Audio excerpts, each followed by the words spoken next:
Welcome, guys, to How the Frack We Got Here, a show that takes the news and events of the week and try to make sense out of it all. I'm your host and most Will Buchanan, and on this show, we simply are all about the facts. There are plenty of news stations out there that simply want to do anything short but inform you. Here at How the Frack We Got Here, that's all we believe in. We go up to the left, we go up to the right, we go up to the middle of independence. We go after all sides because there's more than one side of a story to everything. And you need to know it all in order to actually to actually formulate your own opinion. And that's what we try to do here at How the Frack We Got Here. Thanks for listening, and hold on. It's going to be fun. All right, guys. Today is July the 5th, 2023, and this is How the Frack We Got Here. I'm host most Will Buchanan on How the Frack We Got Here. We do take the events of the week and try to make sense of it all. Before we do get started, guys, let you know that we do try to be a reputable news source, which means that all the sources that we do derive from are reputable, can be cited, not crazy stuff like Newsmax or Fox News. At the same time, we do try to watch our language, even though words do fly. And at the same time, there might be things that might be shown that might be too young, that might be too intense for younger viewers. But viewer discretion is advised. Aside from that, welcome. So, how do we start with? How do we actually start with this, guys? Well, there's no other way I can say this, that unfortunately in Congress, there's always, and I mean always, another day, another leak of classified information. I wonder how this is going to go. The 21-year-old U.S. National Air Guardsman accused of posting classified documents online has been formally indicted. Jack Teixeira is facing 6 counts of willful retention and transmission of classified information related to national defense. He was arrested and charged under the Espionage Act in April. The Justice Department says Teixeira took photos of documents marked secret and top secret from military base and posted them online. He has not yet entered a formal plea and remains in federal custody.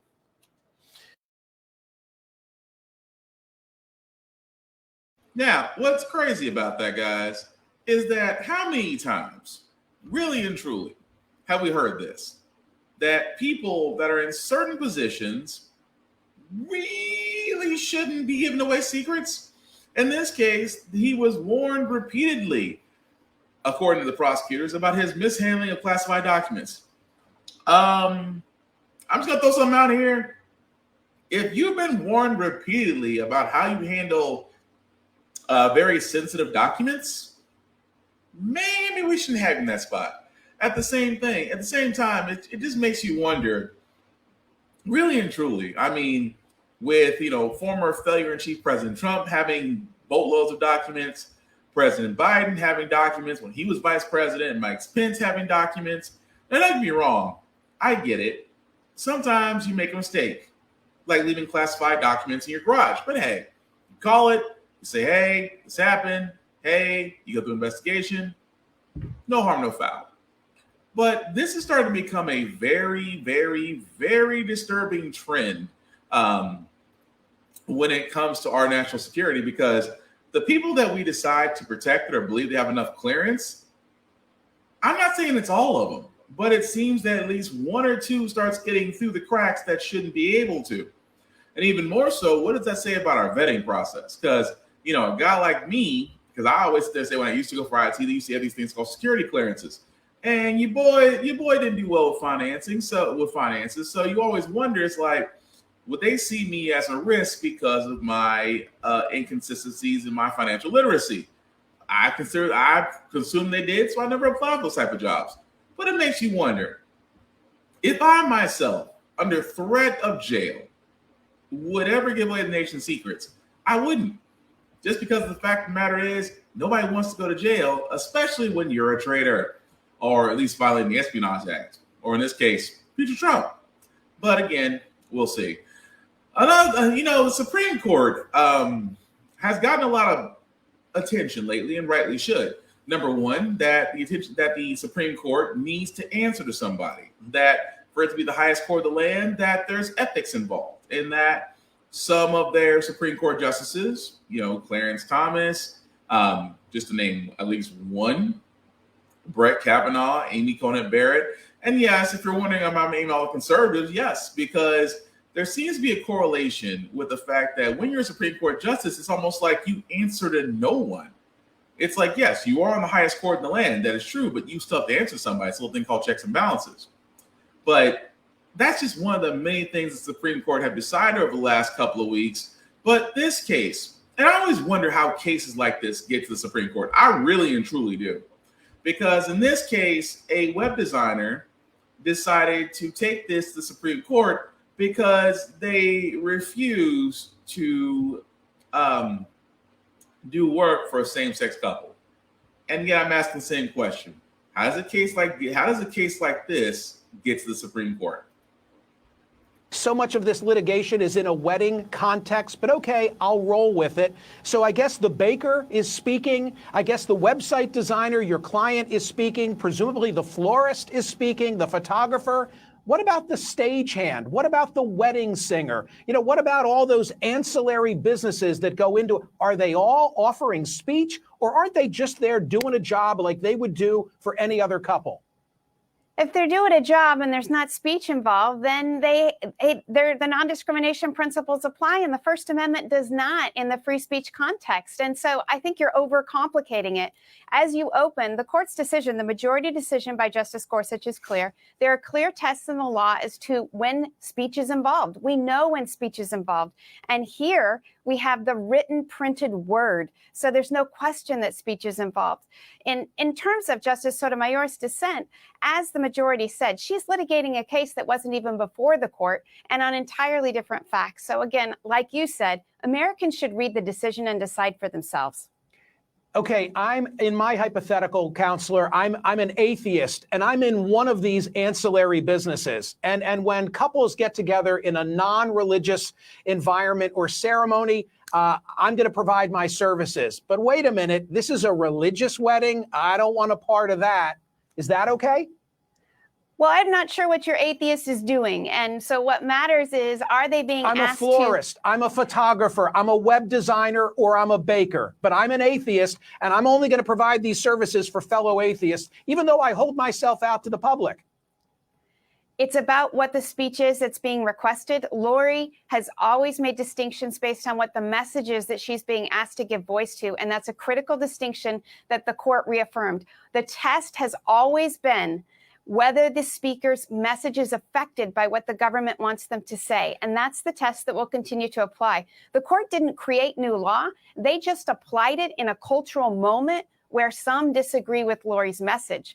And it's important that we stick to protecting freedom, because political and cultural winds shift. And if the government can compel Lori, it can compel the LGBT website designer as well. We all need to remember that. This is a law school dream, this case. Lori, a final one for you. Think of the pharmacist called upon to fill a prescription for birth control who has a religious objection to doing so. I would say, hey, you chose to be a pharmacist. And if you have trouble providing this service, maybe this is not a gig for you. What about someone who similarly says, if you want to be a web designer, you got to serve everybody, and your religion can't come into it? You get the final word. My final word is this: I create speech for a living. When speech is involved, speech should be protected. This protects not just me, the LGBT website designer, the Jewish calligrapher, the Democrat speechwriter, the pro-life photographer. We all benefit from the court's ruling yesterday. Well, forgive my language, but that's a crock of shit. If this is not a case of white girl pretty privilege, Jesus, this is why I ask this question all the time. How do cases like this make the Supreme Court? For all those that don't know, a web designer has refused to work with a same-sex couple. And yet somehow this became a case to where this needed to go to the Supreme Court.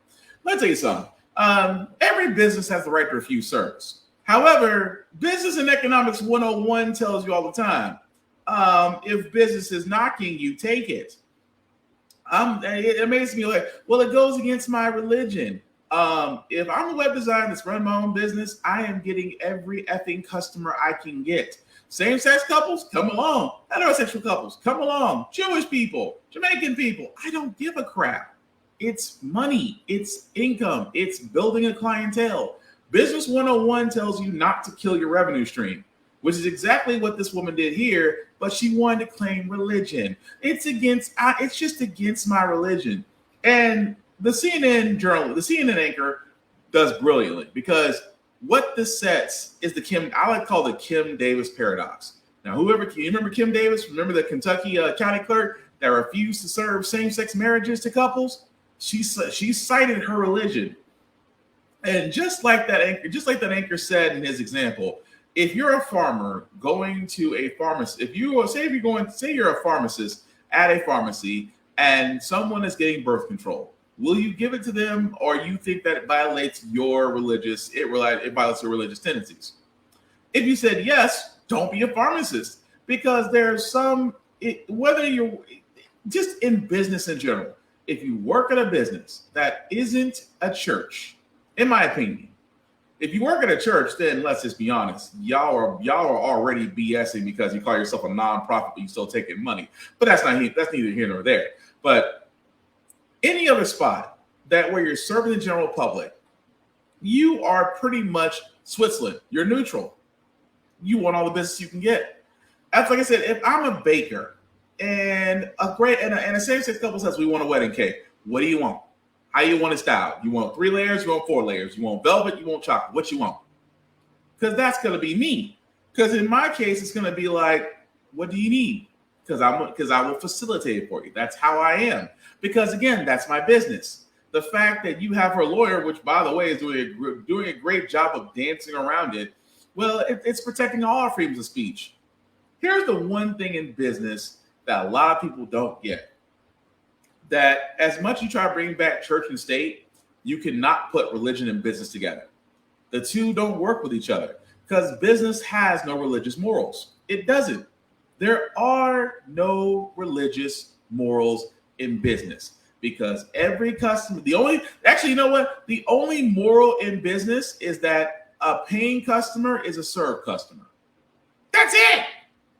That is it. That is the only rule in business. A paying customer is a served customer, and that's it.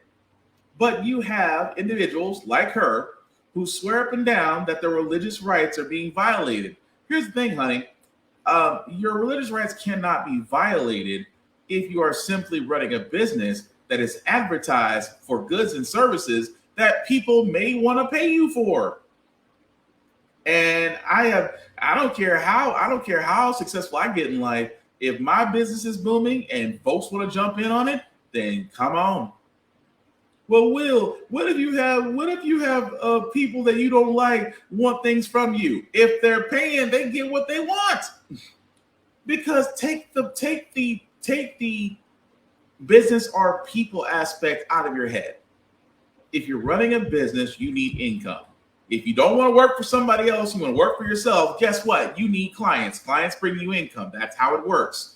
At the same time, religious morals have no place in business. But if you want to be a Christian baker, then understand that your entire clientele is going to be exactly what you reflect. Christians. If you want to be one of these religious businesses, then I hope your clientele is as wide and as long as the day is great. Because you're going to have a hard time, because Business 101 will teach you, do not knock off your customer base for religion. Religion only pays preachers and those in the offices that avoid the taxes. Yes, I said it. Moving right along, guys, there's another story again, because this is the reason why I say, much like the Supreme Court, law enforcement has to be held accountable too. Because this couple was leaving a store, was accused of theft. The man was being detained. His wife was recording, and now his wife was being detained for simply recording.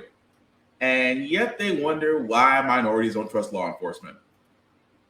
Hughes County Sheriff's Department is investigating 2 of its deputies after body camera footage showed a woman being thrown to the ground. Yeah, the department says the officers were attempting to detain a couple suspected of robbing a grocery store. While the man was being handcuffed, the woman recorded the video. A warning, this video does show some concerning content. Tell you to tell a police over here. No, you can't touch me. You can't touch me. Get down on the ground. Get on the ground. It's already on YouTube. Stop. I don't give a stop. Stop and get punched in the face. You punch me and you're gonna get sued too. You already got sued. I got it on camera. Stop. Turn around. Get your neck off my. I can't breathe. Hey, we're in a fight at the I window. can't breathe. There's no fight. You threw me down to the ground. Stop manhandling me. I didn't do nothing. You threw me down. Call the commander. Call the commander. Hands behind Call your the back. commander. Stop twisting my arm. Put your hands behind your back. The couple were cited and released, although it's not clear what they were cited for. Authorities say that both deputies have been reassigned from field duty pending this investigation. And more than likely in witness protection. But yeah, because the crazy part about this is all you saw was the one recording. And yet the officer decided to detain her. The sheriff decided to detain her. And for no reason. So yeah, they were released and cited, although no reason why. And those very same deputies right now have better protection than most people of color. Because that's how it usually is. See, whenever law enforcement goes well beyond their powers, well beyond their duties, then all of a sudden it's like, oh crap, we need to hold them accountable. But let's hide them first. Now I get the whole thing of safety, but let's be honest, nobody has ever went to that extreme to go looking for these officers because, to exert violence on them when they didn't see it coming. I mean, that would be just completely wrong. And it's not like, it's not like, again, people of color, it's one of those things where that's the fear. They don't want violence. They don't want the exact same violence or that level of violence to happen to them the same way they executed on other people. And I always found that interesting. So you put them on reassignment when you really should put them on suspension, because no one's asking the sheriff, why did you detain the woman for simply recording you? If you have body cams on and you're doing your job, then you have nothing to worry about, which is the one thing we've always told law enforcement about these body cams. If you're doing nothing wrong, you have nothing to worry about. Isn't that the same thing you tell us? Oh, if you didn't do nothing wrong, you have nothing to worry about. If you haven't done nothing wrong, you had no problem telling me. If you didn't do anything wrong, you should have no problem with me searching your car. The same thing law enforcement tells us is the same thing I say about body cameras. If a person is recording you and you have a body cam on, I'm all for it. Go ahead, give them a good side, give them a badge number if I'm law enforcement, because I have nothing to hide. But it's amazing to those that do wear the badge that when they are recorded, that you just don't want to be the next officer canceled, because you don't want to admit that maybe there are just some of y'all in that group of law enforcement that really don't need to be there at all. Just saying. But yeah, we're going to follow that story because I guarantee there's going to be a lawsuit coming, because them couples are going to wind up suing the county and the state, and rightfully they should. But we'll follow that story as it comes along. Another story, unfortunately, guys, over the July 4th with hot dogs, hamburgers, ribs, and massive fireworks. Unfortunately, there has been another mass shooting. In with that deadly mass shooting in Philadelphia that killed 5 men and wounded 2 children. Just this morning, the 40-year-old suspect was arraigned in criminal court. He has now officially been charged with 11 counts, including murder, aggravated assault, reckless endangerment, and weapons charges. But today, we want to focus on the victims. Here are the faces and the names of the 5 men we lost Monday night to senseless gun violence. They're 15-year-old Dajuan Brown, 20-year-old Lashad Merritt, 29-year-old Damar Stanton, 31-year-old Joseph Wama, and 59-year-old Ralph Morales. Police say they had each been shot multiple times. This country needs to re-examine its conscience and find out how to get guns out of dangerous people's hands. A person walking down a city street with an AR-style rifle and shooting randomly at people while wearing a bulletproof vest with multiple magazines is a disgraceful but all too common situation in America. Rahema Ellis joins us now live, our NBC News correspondent. Rahema, we're talking about babies, a 15-year-old. Tell us more about the victims. What do we know about them from police, and what are their families saying? One of the things, Morgan, that we're hearing from police is that these victims all lived in the same community. They were all within a few blocks of one another. And in fact, what we're finding out now, it appears that the suspect also lived in this community. One of the parents has talked with us, and that is a parent of the 15-year-old victim who was killed. That is DeJuan Brown. He spoke with our NBC affiliate WC. She spoke with our NBC affiliate WCAU, and saying that her son was on his way to the corner store and tried to help a friend who was injured once those shots were fired. Listen to what she said about her child. There was no way you could meet DeJuan, have a conversation with him, and not fall in love with him. He lost his life trying to, doing a selfless act, and that's how he was when he was here. You can see on her face this the smile when she speaks about her son, and the pain also that she expressed, saying that she hopes that if the suspect is the person who is responsible for this, she wants that person to be held accountable to the full extent of the law and to never get out of prison. Rahima, we know the suspect was arraigned in Philadelphia criminal court this morning. What else have you learned about him and these charges he's now facing?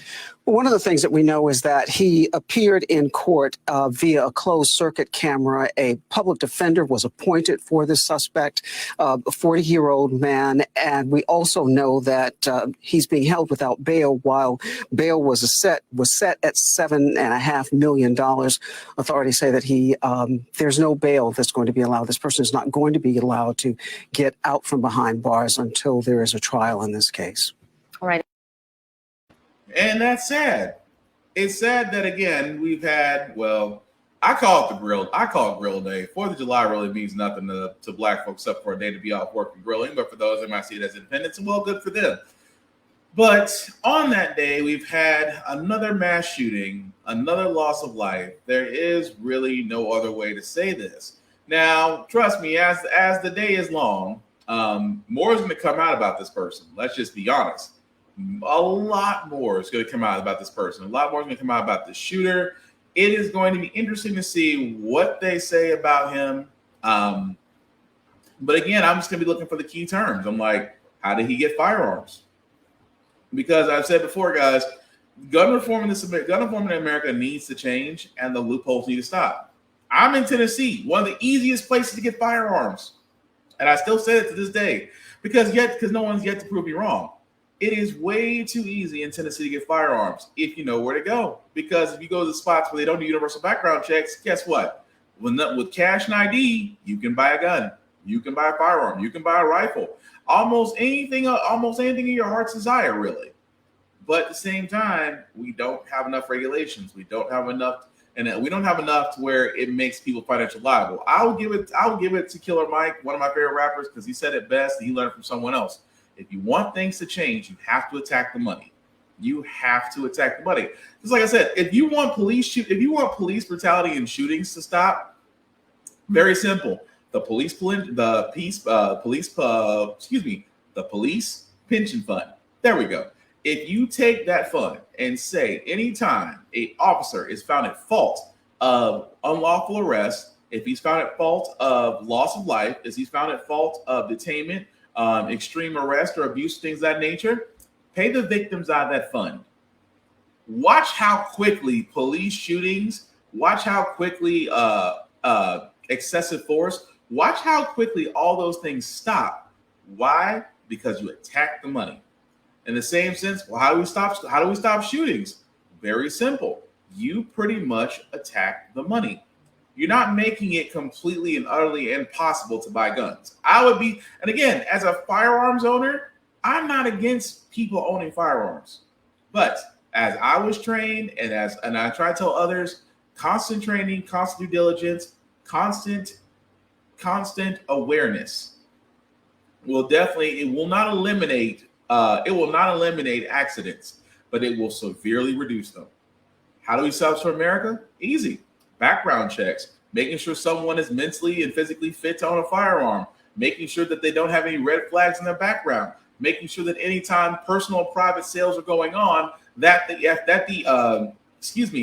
firearms, tobacco, and alcohol are definitely notified. The ATF are notified, that the federal database is notified. Whenever there's a transfer in guns, there always has to be a transfer liability paper form on file. If one is not found, then it should be seen as a felony because you basically put the hands of a deadly weapon into a person we do not know and was not checked about. If we do these things and we limit the loopholes on where guns can be sold and purchased, and if we turn around and really watch out, because the reason why areas like Philadelphia, Chicago are so gun heavy and even though they have the heaviest gun laws, the reason why is because no one talks about it, especially on Fox News, that guns are pretty much piped up there. Where? From the southern regions where the gun laws are less restrictive. That's all I'm saying. There's ways around us to where we can avoid this, to where we shouldn't be at the point where mass shootings are normal.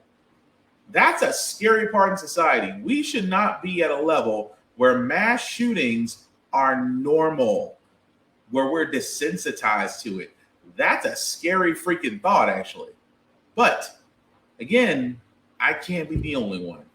But speaking of things that people are going to be ticked off about, because again, it's the Supreme Court. The Supreme Court, again, decided that President Joe Biden's student debt loan relief program was unconstitutional. And well, what follows next is exactly what I've been saying all this time.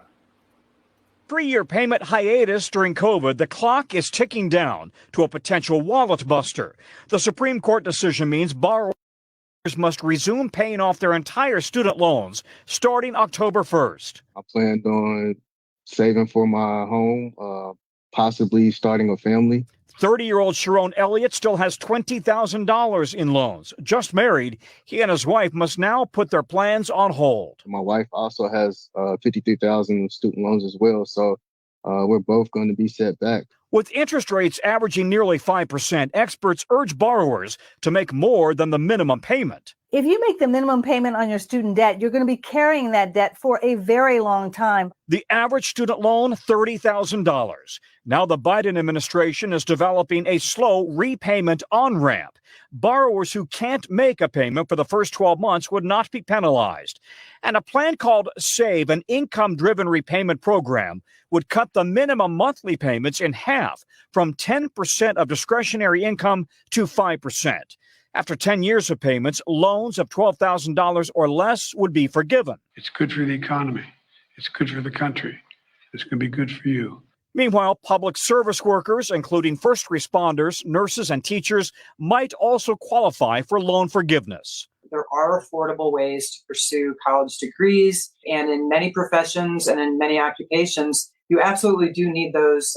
You need those credentials to be able to pursue those careers. College enrollment is actually dropping with fewer students and higher tuition. Financial advisors say in-state schools and two-year community colleges can help make that degree much more affordable.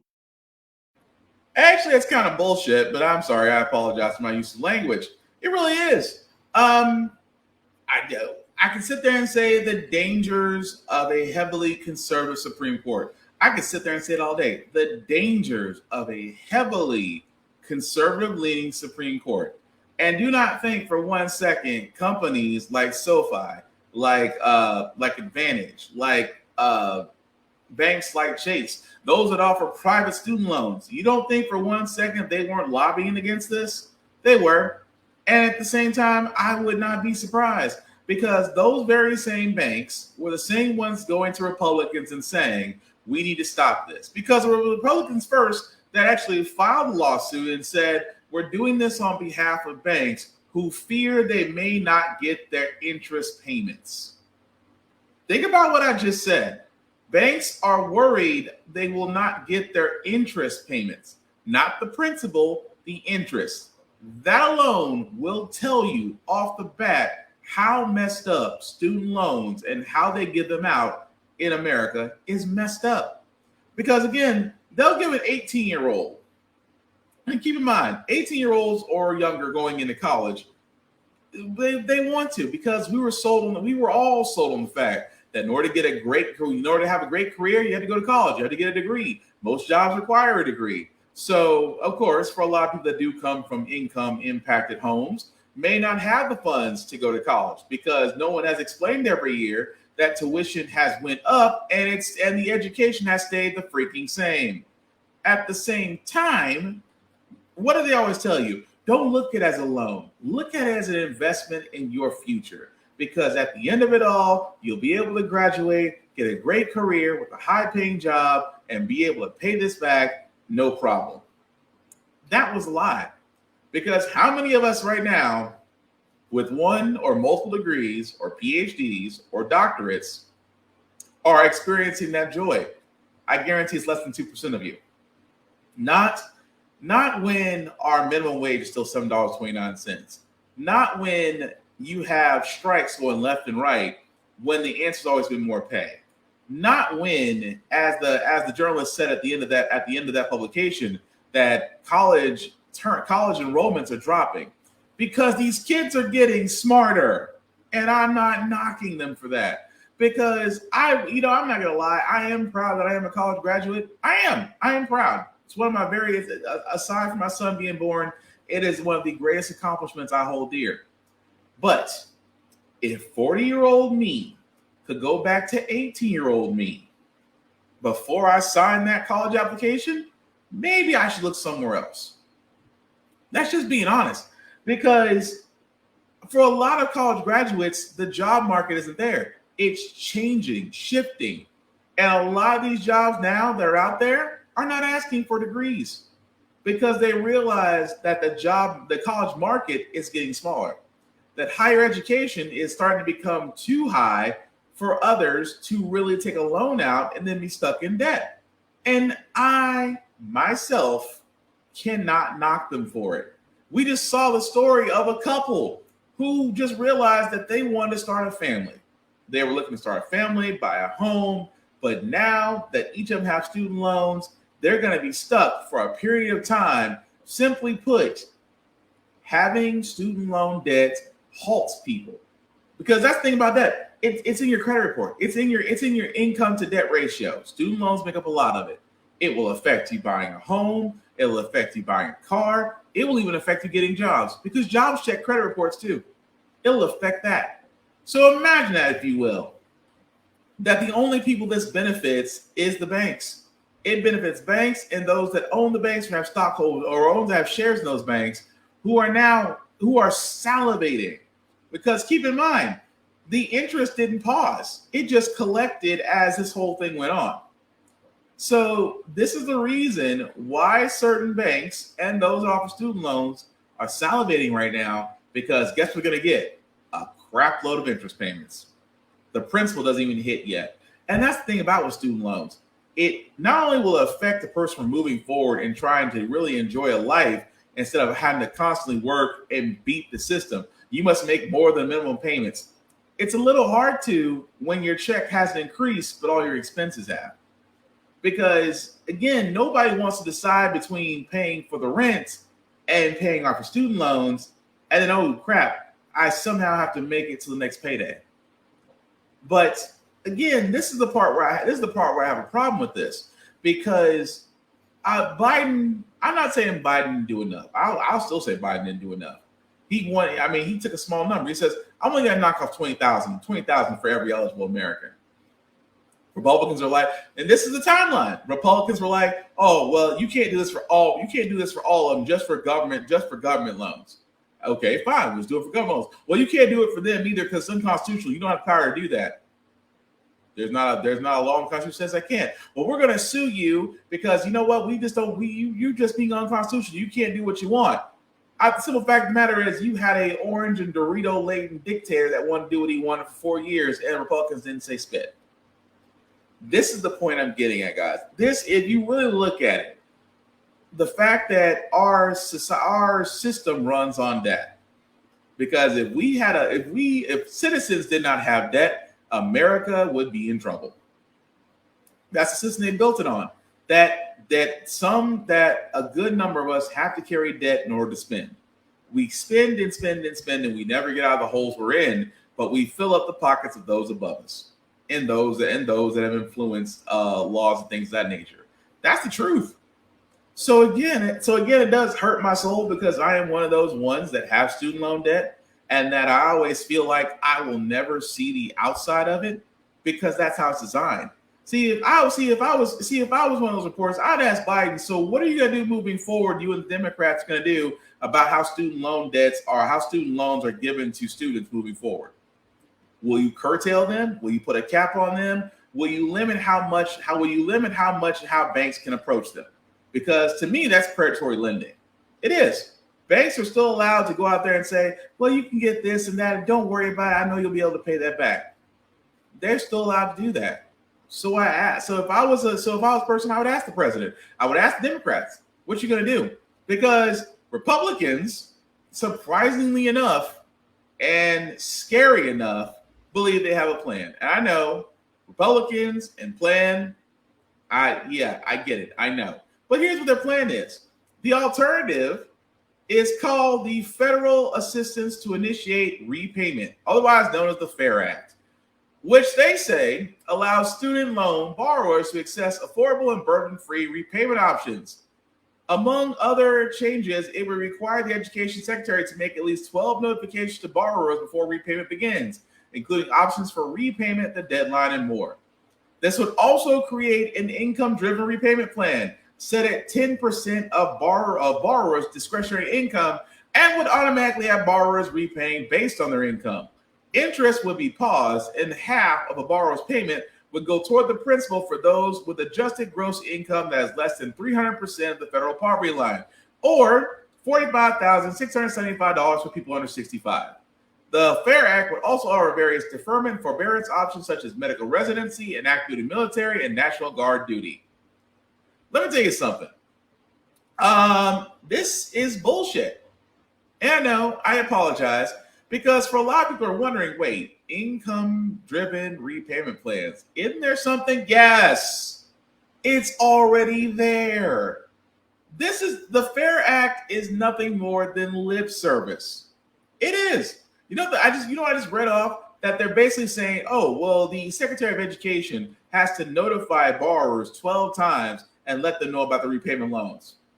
Something that every student loan borrower automatically gets from the owner of their loan. They automatically get it. I can tell you that from experience. Republicans are doing nothing more than, and I always said it best, what exactly are Republicans for? Your plans are literally lip service. At the same time, they do nothing.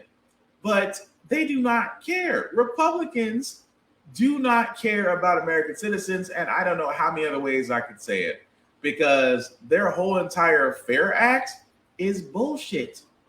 It really and truly is. But I know a lot of people out there are going to be like, but Will, I don't want to be stuck paying for somebody else's loan. I didn't decide for them to go to college. I didn't decide, when I went to college, I was able to pay it all. I get the whole list. You had a GI Bill. You could pay for college. You had a mommy and daddy that had money. You had land or something of value you could sell. Good for you. But for all those people that say that kind of stuff, they always miss one crucial element. Everybody is not you. Nobody has the same amount of set circumstances and conditions that allow them to go to college. Some of them simply wanted to go to college because they believed in it, because they believed in their potential. And there's nothing wrong with that. But to sit there but again, if you're complaining about paying, and I say this all the time, this is always my counter argument. If you are complaining about a bunch of people that just simply want to get ahead and breathe a sigh of relief and not have to worry about student loan debt for the rest of their lives, what are you saying about the people that took PPP loans? Yeah, the same, because it's amazing, and I will bring this up every time somebody talks about student loans, because you will get those people out there that will argue all the time. Argue all the effing time. I don't want to pay for someone else's college run. But you have no problem paying for businesses. You wonder why I mentioned the PPP loan? I'm going to tell you why. Because currently, the Paycheck Protection Program has forgiven $757 billion in loans. Currently. Keep in mind, it did stop between the actual program did stop between March 2020 and May 2021, but at the same time, $757 billion $757 billion with a B was forgiven. Where do you think that $757 billion is going to come from? The government ain't going to just write it off. Guess what? You, the taxpayer, will be paying it. And these PPP loans were from businesses that had acumens. They're meant for small businesses. They really were. But a lot of PPP loans were given to corporations, were given by celebrities, by athletes who had the funds to go out, and get traditional loans, who had the capital to leverage with banks to get traditional loans. But they didn't. They took out a PPP loan, got their money, then turned around and didn't have to pay it back. And this is the argument I'll make all the time. It is amazing to me how folks will get so twisted about 20 to 25 plus million Americans who simply want to break from student loan debt, because that is the one that is by far the hardest thing to ever get around and get past and finally be able to pay that off. But the simple fact of the matter is, those that are out there, I will say this all the time. If you get angry about the fact that people just simply want to be able to live and not have to work themselves into an early grave, how do you feel about those that got PPP loans and got forgiven and you're footing the bill? You'll be amazed how quiet it gets when you point that out. Because $757 billion versus $1.7 trillion. And that is also the reason why I said, Biden, you can forgive the whole amount if you choose to. But moving right along, guys, speaking of billionaires, Elon Musk's new Twitter restrictions seem to give Zuckerberg another reason to give another shot at trying to control the world. To take on Elon Musk and launch a rival app to Twitter. The new app called Threads is one of several platforms trying to take advantage of Musk's controversial changes to Twitter's policies. Chief Business Correspondent Rebecca Jarvis has the latest. The rivalry between tech billionaires Mark Zuckerberg and Elon Musk about to reach a whole new level, with Zuckerberg's Meta expected to unveil a Twitter clone called Threads later this week. The competition already playing out on social. In this bizarre exchange between the two men just days ago, Musk challenging Zuckerberg in a tweet to a physical cage match. Zuckerberg firing back with a screenshot and the caption, "Send me location." And on the heels of a tumultuous week for Twitter, owner Musk announcing, seemingly out of the blue, limits on the number of tweets users could read, leaving many in a foul mood. Twitter in a blog post Tuesday calling the temporary measures necessary to ensure the authenticity of our user base. Twitter is sort of floundering right now. I think these other companies are sensing that they want to capitalize on this opportunity to kind of step in and create that similar community. Threads joins a pack of Twitter alternatives, trying to appeal to those frustrated among the platform's estimated 330 million monthly active users.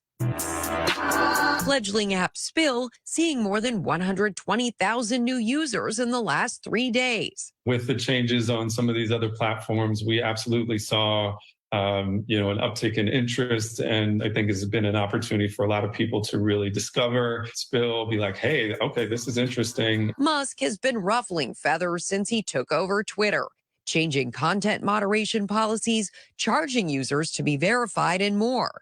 In an interview with the BBC in April, the enigmatic billionaire admitting his tenure at Twitter hasn't been easy. The pain level of Twitter has been extremely high. This hasn't been some sort of party. Were there many mistakes made along the way? Of course. But, all's well that ends well. So how does this story end? Well, if it goes like Instagram stories, Meta's Snapchat and TikTok clone, expect Threads to quickly rival Twitter. Meta has the money, the workers, and many would argue the will to take on this fight. So again, it's more like billionaires and millionaires, well, in this case, two tech billionaires, arguing about next. Twitter was going to, social media is becoming the next, really and truly, social media is becoming the next polarization, the monetization, if you will. Because the simple fact of the matter, guys, is that that's exactly what Elon Musk saw when he first wanted to buy Twitter. He saw Twitter as the way of charging verified users, how to market businesses and things of that nature. Even people and again, For all those that don't know, social media is a very lucrative place. I mean, you have kids wanting to be influencers, wanting to be TikTok stars, wanting to be Twitter stars. Can't knock them for it. Why? Because companies have paid buku bucks to the two individuals out there. If your following is great, if you have 100, 1 million, 2 million plus followers, you can make money. I can't knock them for it. So what did Zuckerberg decide to do? Zuckerberg decided, hey, Twitter is an unhappy place right now. Let me throw my own thread in. And of course, still another Twitter-like applications are popping up, which just goes to show you, if you got an idea, don't be afraid to go out on it. Because again, a lot of people looked at Twitter the first time and said, so you basically just go on here, you put out a message called a tweet, and other people read it. That's dumb. And yet, 20 plus years later, Twitter sold for billions. I'll say it once, I'll say it again. There is no such thing as a dumb idea, especially if it's lucrative. In the world of social media, give it a shot. You never know. Moving right along, guys, I wanted to cover this story as well because you guys did hear about a week or so back, we said the UPS drivers, along with the Teamsters, are going to go on strike, mainly because of pay and conditions. Because if you've never seen a brown UPS truck, number one, there's no air conditioning in it. Those guys roll with doors open all the time. They're usually in pants or in shorts, and they're riding in a metal box. And I don't know if you've noticed, it's summertime right now. Especially in the South, we're pretty much on God's hot plate, which means we're, seeing daily temperatures of 90 and above with high-ass humidity is normal. But again, I'm sitting in a house with air conditioning. I'm not in a truck for 8 to 10 hours out the day, in 90 outside, but maybe 110 inside a vehicle that I'm hot, I'm dehydrated, I'm moving boxes. The dangers for sunstroke and heat deprivation are high. So UPS was moving. The drivers UPS said, "Hey, we want air-conditioned trucks." Shouldn't be a hard thing, right? But no, that's where we are right now. Is that they're actually in the middle of between UPS Teamsters, the UPS drivers and the Teamsters are basically in the contract negotiations, or I should say was, because honestly, guys, those contract negotiations have broken down.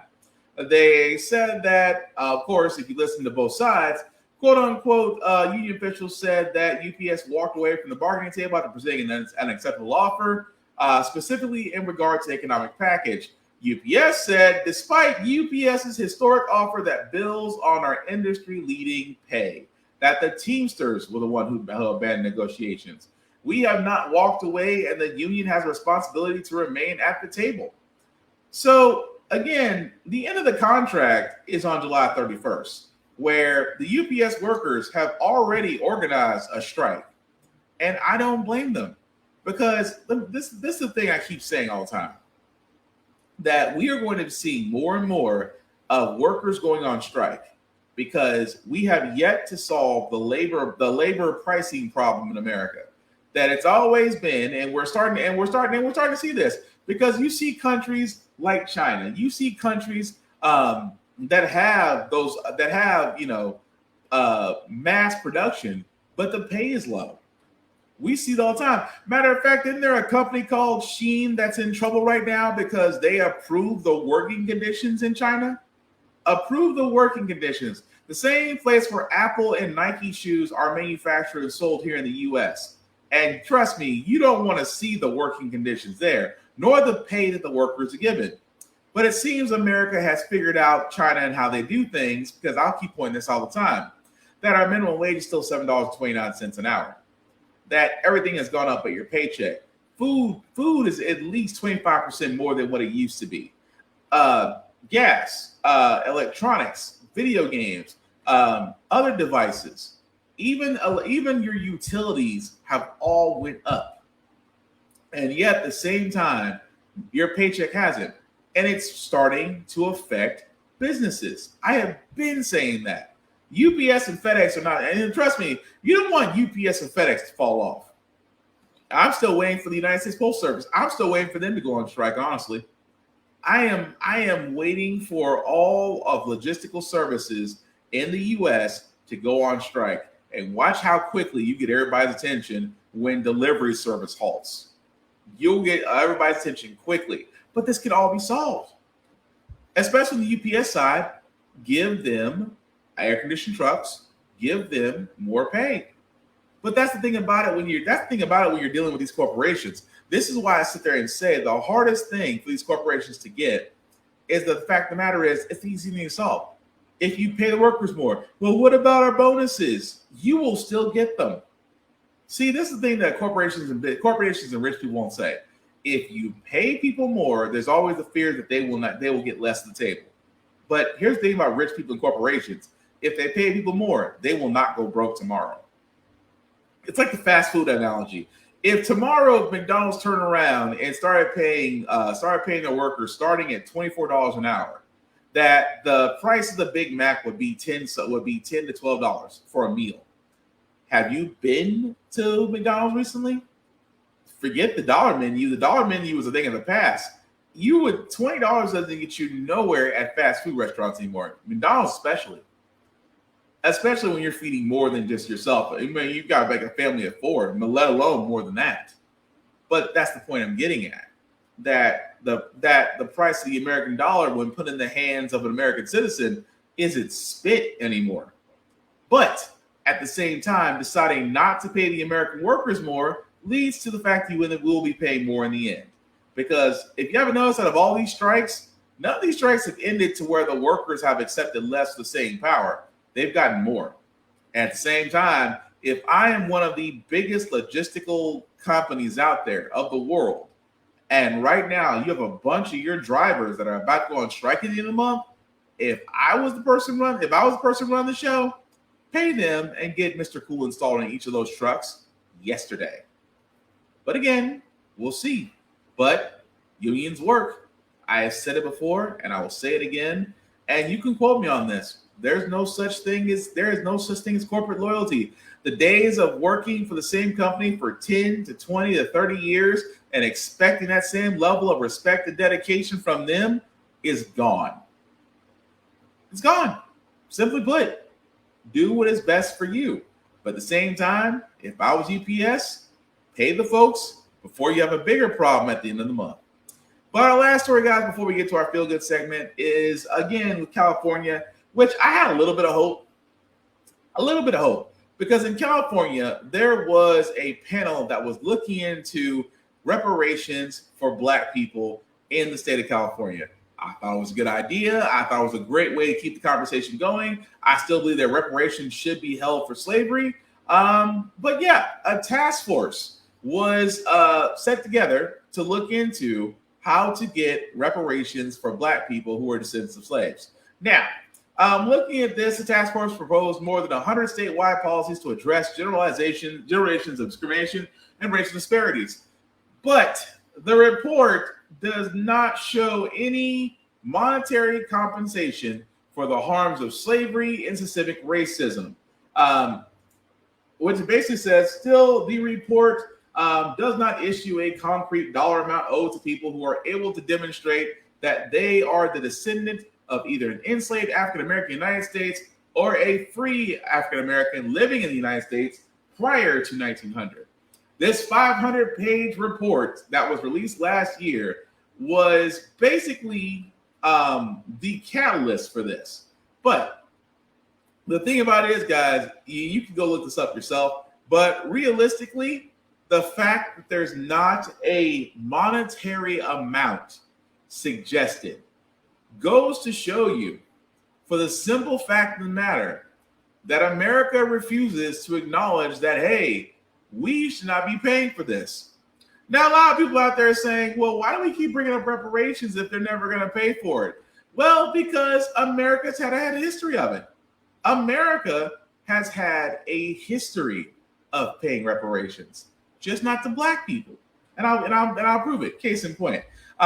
This is actually a timeline that I'm showing here that when reparations were paid. I can start with 1924, the Pueblo Lands Act of 1924, where Congress authorized the establishment of the Pueblo Lands Board to adjudicate land title disputes along with the payment of $1,300,000 to the Pueblos for the land that they lost. The Shoshones were paid over $6 million in 1927. In 1934, they authorized $2 million a year for appropriations for the acquisition of land for Indians, except for the state of Oklahoma and the territory of Alaska until 1936.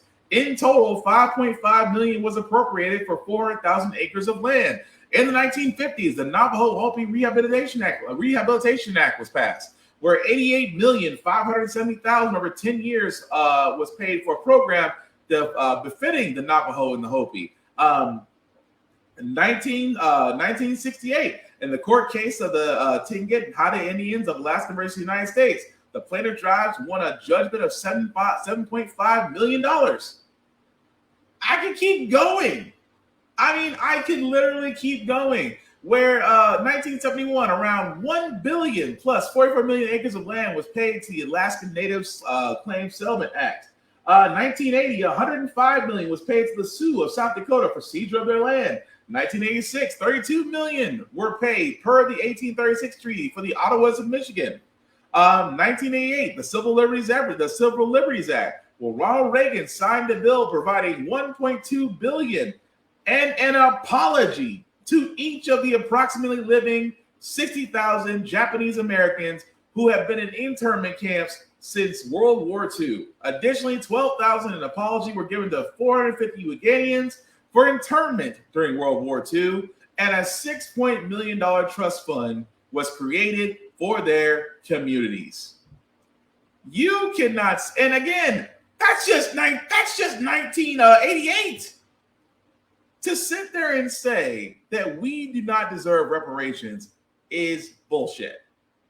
And I apologize for my language, but it's bullshit. The simple fact of the matter, guys, is that Japanese Americans were put in internment camps during World War II.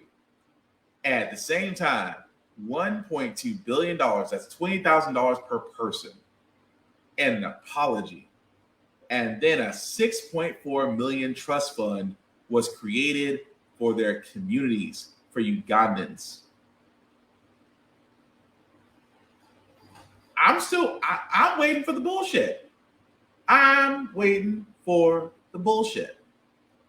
Because when it comes down to it, and like I said, we can keep going. That was just tips of the iceberg. Google can be like what I say, guys, Google can be your best friend. Why can it be your best friend? Because if you look up historical timeline of reparations where the U.S. has paid out, you will find the CVS of receipts. And I just read some of them.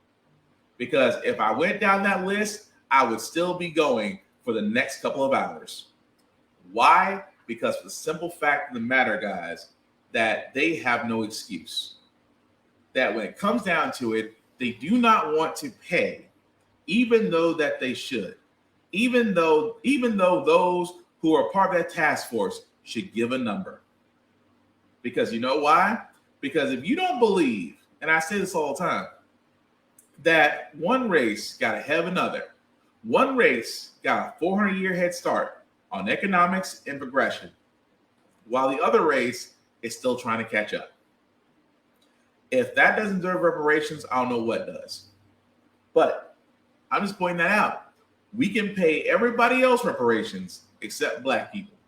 And yet, I wonder why.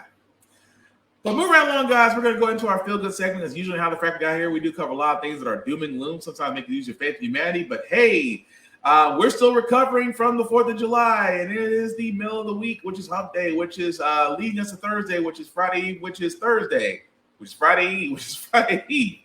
That was a terrible segment. We do have a nice feel-good story, guys, that comes along. Hopefully, it'll put some good vibrations, because Lord knows we need that right now, about graduation. Now, there are people that are graduating, and of course, kudos to you for those that have graduated college and high school. And even middle, and even, going into elementary school. Kindergartens, y'all deserve that too. But this particular graduate had a friend that decided to do a little something different in celebration of their recent achievement. And I can't lie. I wish this was done for me too.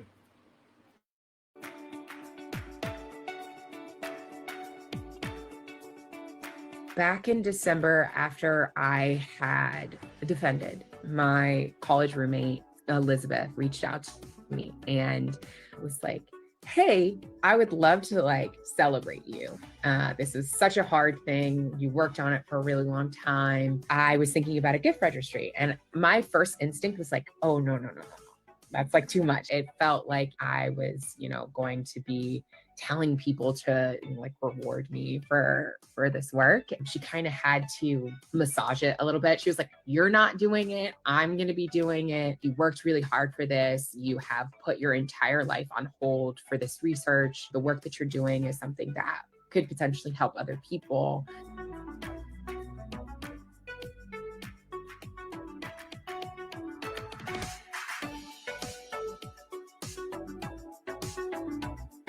She's like, oh, make the list. And I was like, yeah, I'll do it. And then I wouldn't do it.